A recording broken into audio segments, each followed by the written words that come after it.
que diz assim a poderosa palavra de Deus: e aconteceu que, apertando a multidão para ouvir a palavra de Deus, estava ele junto ao lago de Genezaré, e viu estar 2 barcos junto à praia do lago, e os pescadores, havendo descido deles, estavam lavando as redes. E entrando num dos barcos, que era o de Simão, pediu-lhe que o afastasse um pouco da terra. E assentando-se, ensinava do barco a multidão. E quando acabou de falar, disse a Simão: faze-te ao mar alto, e lançai as vossas redes para pescar. E respondendo Simão, disse-lhe: mestre, havendo trabalhado toda a noite, nada apanhamos, mas segundo a tua palavra lançarei a rede. E fazendo assim, colheram uma grande quantidade de peixes, e rompia-se-lhes a rede. E fizeram sinal aos companheiros que estavam no outro barco, para que os fossem ajudar. E foram, e encheram ambos os barcos, de maneira tal que quase iam a pique. E vendo isto, Simão Pedro prostrou-se aos pés de Jesus, dizendo: Senhor, ausenta-te de mim, porque sou um homem pecador. Pois que o espanto se apoderara dele e de todos os que com ele estavam, por causa da pesca que haviam feito. E de igual modo também de Tiago e João, filhos de Zebedeu, que eram companheiros de Pedro. E disse Jesus a Simão: não temas, de agora em diante serás pescador de homens. E levando os barcos para a terra, deixaram tudo e os seguiram. Podeis assentar em nome de Jesus.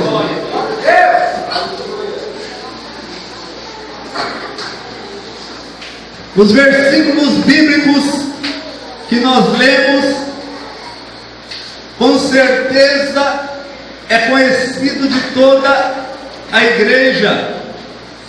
Com certeza você já ouviu mensagens a respeito desta narrativa bíblica que acabamos de ler. Mas eu peço a sua paciência e a tua atenção, porque com certeza aquilo que tu ouviste outrora não é a mesma coisa que tu ouvirás agora. Porquanto a palavra de Deus se renova a cada dia, e aquilo que ouviste outrora serviu para outrora, mas aquilo que tu ouvirás agora servirá para agora, porque Deus sabe como está a tua vida hoje. Deus sabe qual é a tua necessidade agora, e o mesmo poder que esta palavra teve outrora na situação que tu estavas enfrentando, para te trazer consolo, para te trazer encorajamento, para te trazer exortação e confirmar a tua vitória, tenha certeza que ela também agirá em prol da tua vida, da tua casa hoje, porque é a palavra do Deus Todo-Poderoso. A palavra do Senhor diz que o Senhor Jesus Cristo está em uma situação que quase nós não vemos nos dias atuais, em relação à palavra de Deus. E qual é? A Bíblia diz que a multidão que ali estava o apertava para ouvir as palavras de graça e autoridade que fluíam dos seus lábios. Hoje, a nossa geração se aperta para ouvir um cantor em shows gospels, e não é errado, mas só que neste tempo, aquilo que motivava as pessoas a fluírem, a irem, a estarem com Jesus Cristo, era para ouvir a palavra de Deus. Qual era o contexto que a nação de Israel estava vivendo na época do ministério terreno de Cristo? Nós sabemos pela palavra de Deus que o povo de Israel estava vivendo debaixo do jugo do Império Romano. Eles plantavam, mas não podiam colher 100%. Eles vendiam, mas o lucro que obtinham não era 100%. Porquanto a nação vivia debaixo de altos impostos que deveriam ser pagos a César. Quando o próprio Jesus Cristo diz: dai a César o que é de César. Então a nação de Israel vivia debaixo da opressão dos impostos. Aonde o povo de Israel habitava, mais parecia uma penitenciária, porque se olhava para a direita, se olhava para a esquerda, se olhava para frente e para trás, e o que se viam eram guarnições romanas, que tomavam conta de todos os setores de Jerusalém e demais cidades de Israel.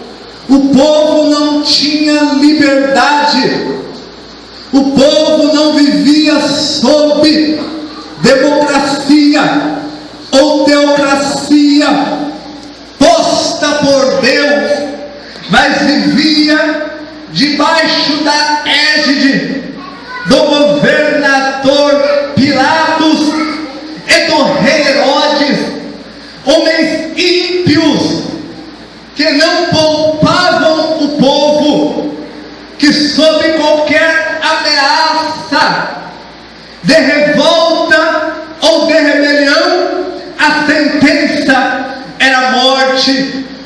Então o povo vivia neste contexto, na época em que Jesus Cristo surgira no cenário de Israel.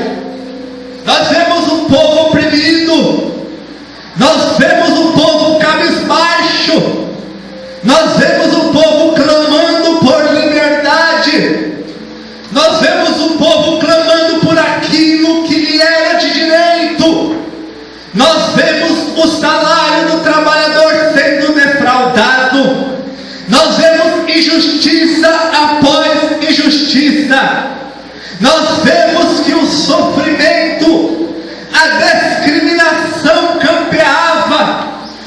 Este era o cenário que o povo vivia, esta era a cenária do povo de Israel.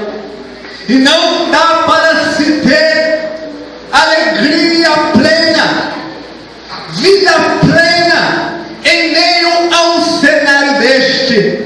Aquilo que acontecia no exterior, aquilo que acontecia no meio secular, trazia tristeza, trazia indignação e trazia revolta, principalmente ao judeu mais piedoso, segundo a lei de Moisés, que aguardava o surgimento do seu libertador,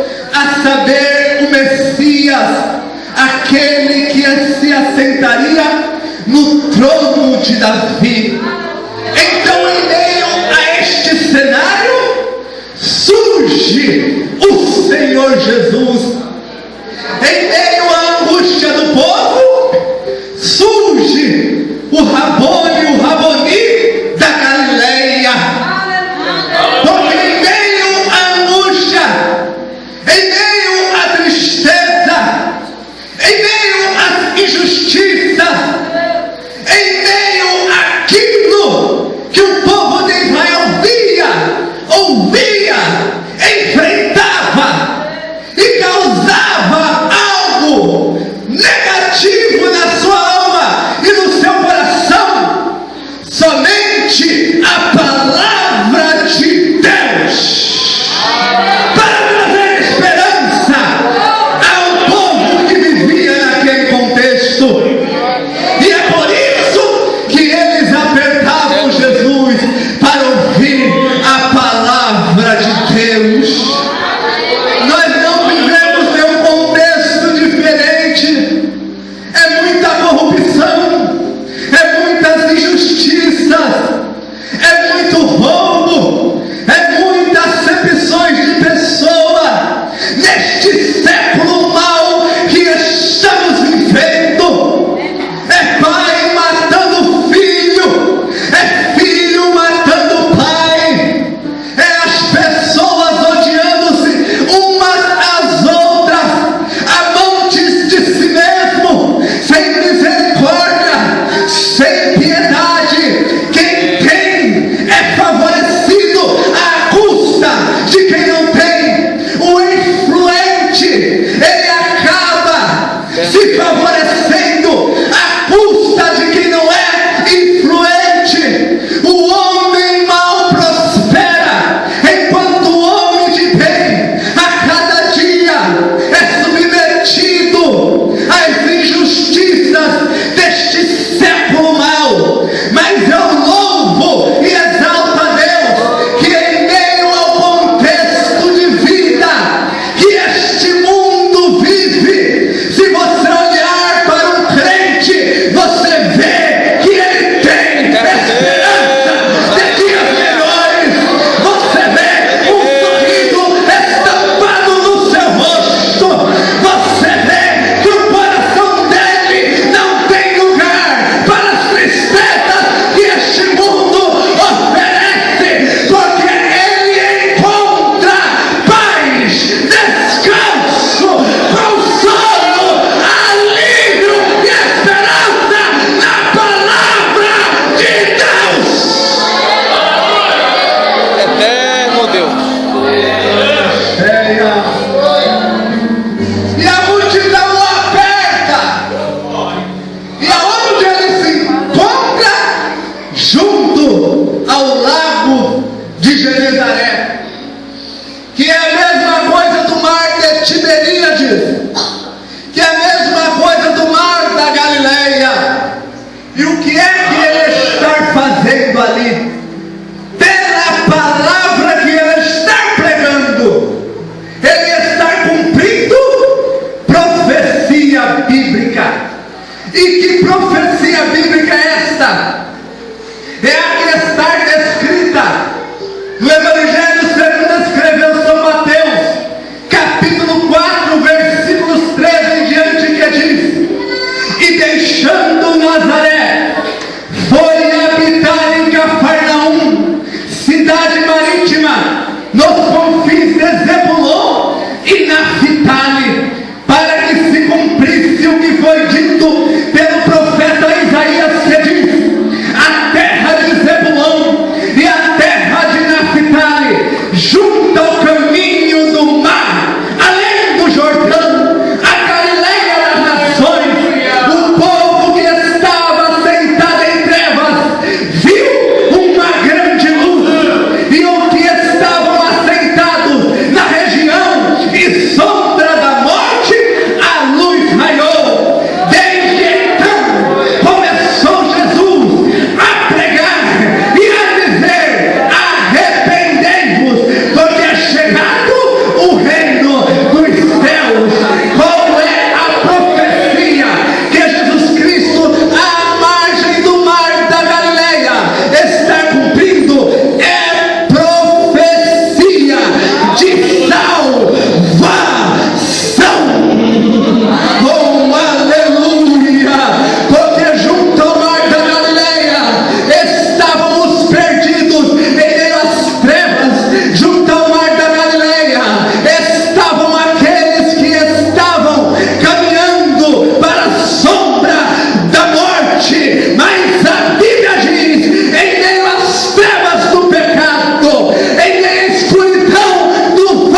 Ele vai procurar uma forma de alimentar aquela multidão. Aleluia. Mais confortável.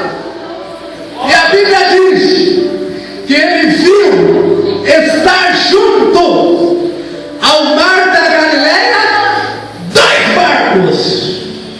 Aleluia. Quantos barcos? 2 barcos. Diga para o seu irmão, tinha 2 barcos. Agora diga, mas Jesus entrou só em um. Entre os 2 barcos, Jesus tinha que escolher um para entrar. Aleluia. E ele escolheu e entrou. Mas ele não escolheu um barco e deixou outro, porque o barco que ele escolheu era mais confortável que o outro barco, não. Ele não escolheu um barco e deixou outro de lado, porque o barco que ele escolheu era maior que o outro, não. Aleluia. Ele não escolheu o barco e deixou o outro porque o barco que ele escolheu era mais bonito. Não. Jesus não escolheu o barco por causa do barco. Jesus escolheu o barco por causa do dono do barco. Aleluia. Porque a obra que Jesus tinha para realizar não era com o barco, era com o dono do barco, a saber, Simão Pedro.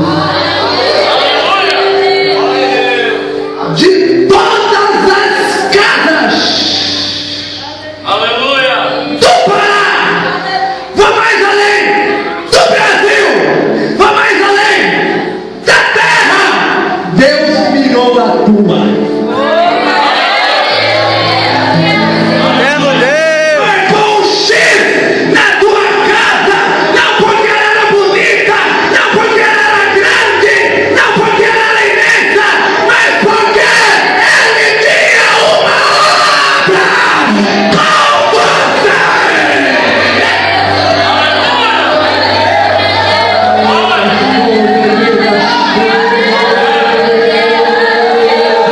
Tu és escolhido de Deus. Tu és escolhida de Deus. Deus não tirou você daquela vida que você vivia tão somente para te garantir um lugar no céu, mas também porque Ele tem algo a realizar através de você. Deus, aleluia. Então não diga que você não pode. Aleluia. Não diga que você não é capaz. Aleluia. Não diga que você não tem condições. Glória. Lacandoromas cheias. Jesus está no teu barco. Aleluia. Se você não pode, Ele pode. Se você não tem, Ele tem. Se você não é, Ele é. Se você não faz, Ele faz. Tão somente deixa Ele te usar. Tão somente deixa Ele fazer. Tão somente deixa a obra fluir.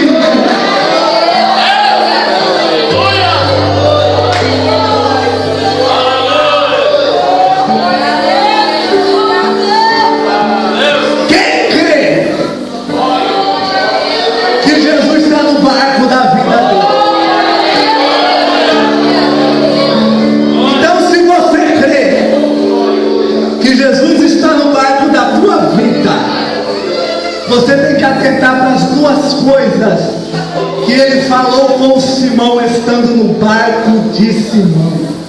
Primeiro, depois que ele entra, ele olha para Simão e diz: Simão, me afaste um pouco da terra. Aleluia. Eterno Deus, Aleluia. grande Rei. Se Jesus está no barco das nossas vidas, Ele está dizendo nessa noite: me afaste um pouco desta terra. Deixe um pouco as coisas naturais e olhe mais para as espirituais. Deixe um pouco as coisas aqui de baixo e olhe mais para as coisas lá de cima. Deixe um pouco as coisas que se vê e contemple mais as coisas que não se vê. Deixe um pouco as coisas desta terra e busque mais as coisas do céu. E abaixe um pouco.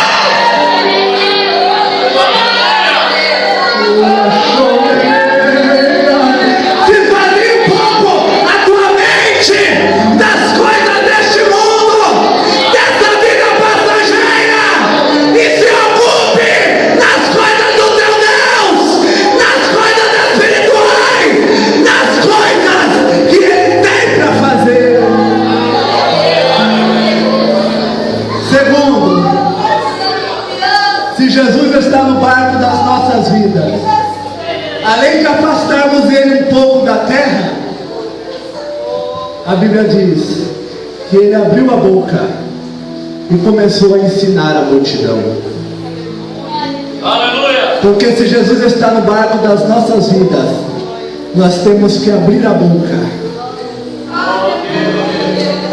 e deixar Ele pregar. Nós temos que abrir a boca e deixar Ele anunciar as boas novas de salvação. Nós temos que abrir a boca e deixar a vida da palavra fluir.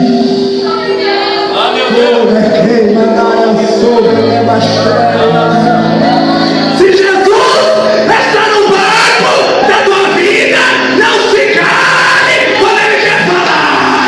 Não se cale quando Ele quer falar. Não se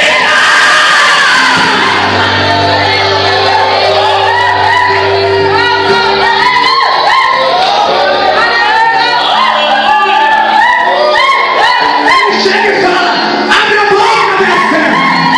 Abre a boca, meu servo. Eu tenho uma palavra para entregar. Eu tenho algo para dizer. Mas você se cala. Abre a boca. Abre a boca. Abre a boca. Maravilha, servo de Deus. Grande rei. Poderoso Deus.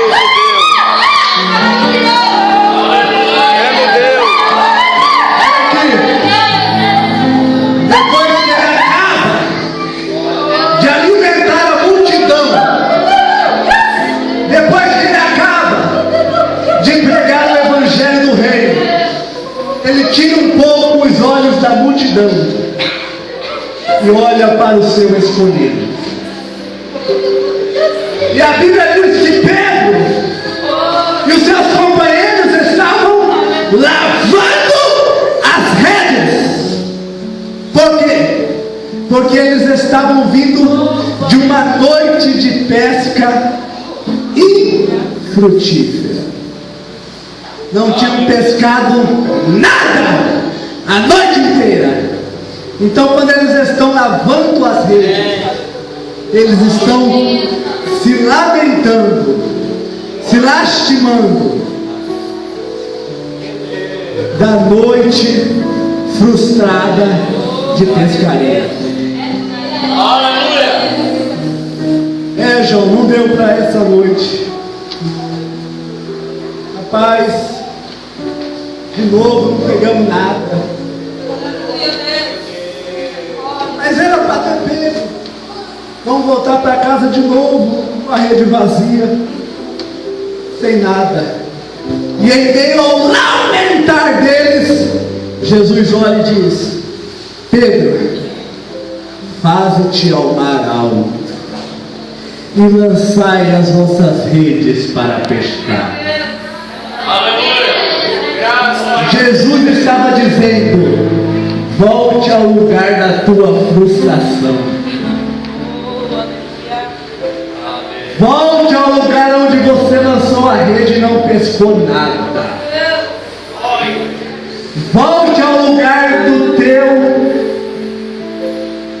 e sucesso. Porque agora vai ser diferente. Da primeira vez você foi sozinho, mas agora eu vou contigo. Da primeira vez você foi no seu tempo, agora você vai no meu tempo.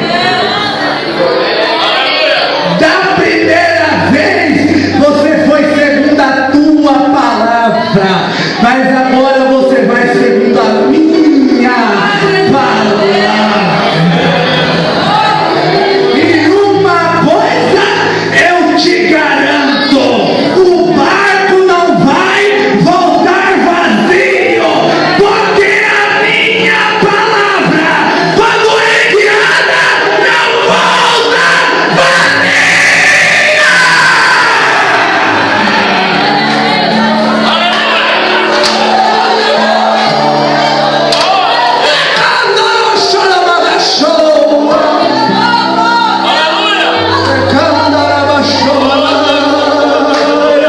Volta lá, para de se lastimar, para de chorar, volta ao lugar da tua vergonha, volta ao lugar do teu insucesso, volta ao lugar do teu desânimo, da tua frustração.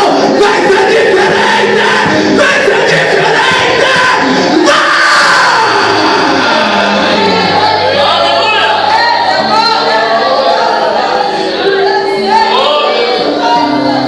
Olha aqui, mas Jesus falou: faze-te ao mar alto.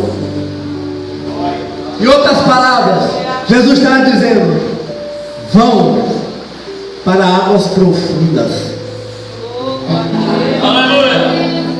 Porque em meias águas profundas eu tenho revelações profundas de quem eu sou para vocês.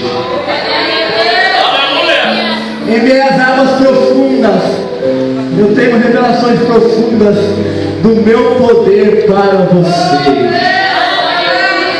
Mas saia da praia, saia do raso e vai para águas profundas. Ezequiel capítulo 47.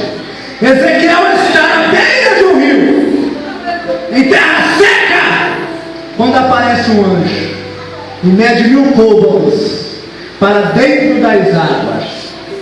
Olha para Ezequiel e diz: Ezequiel, saia do seco e entre para as águas. E Deus está dizendo para a crente aqui: chega de viver essa vida espiritual no seco, entra para as águas nesta noite.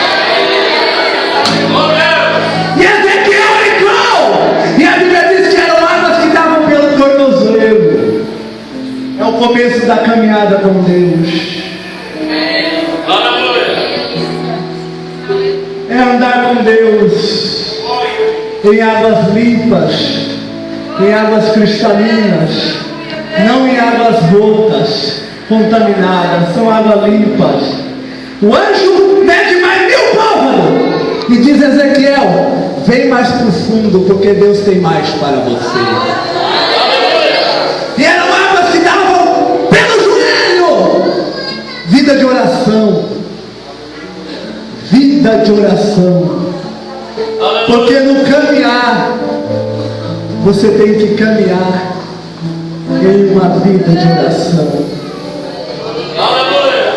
Ezequiel, mais 1000 côvados, entra mais profundo. E a Bíblia diz que eram águas que davam pelos lombos. Porque quem caminha em águas limpas